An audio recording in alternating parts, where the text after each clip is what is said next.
Zdravím vás všetkých, tu je Adam Debnár z blogu adamdebnar.sk a dneska si ukážeme, ako sa skracujú linky.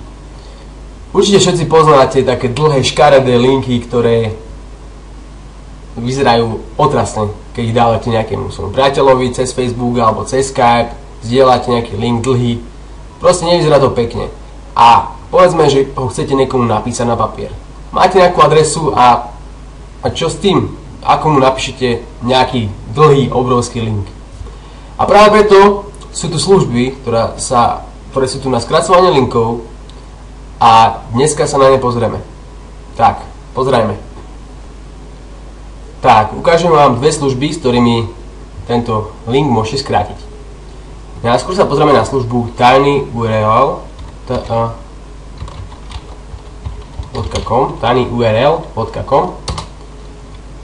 Je to takáto jednoduchá stránka a na čo sa zameriame je tento štvorček v strede.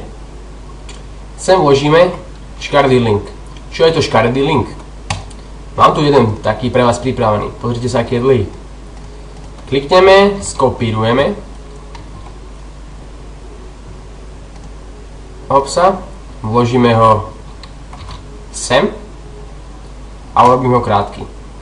Tak, všimnite sa, takýto dlhý link. A čo sme s ňou spravili?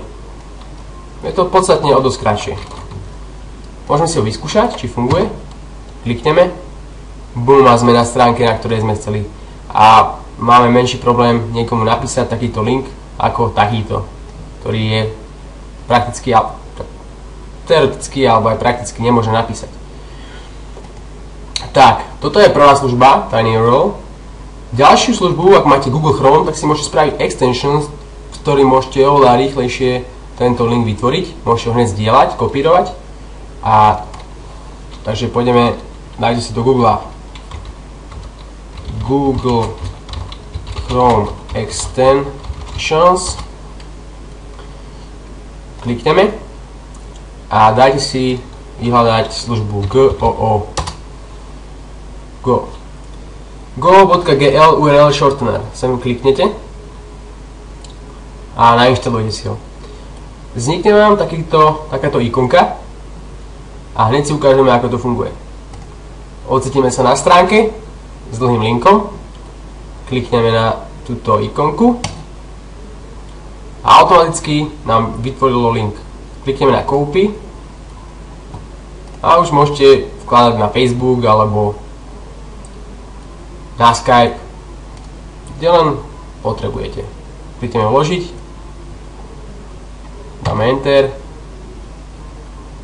boom, link funguje.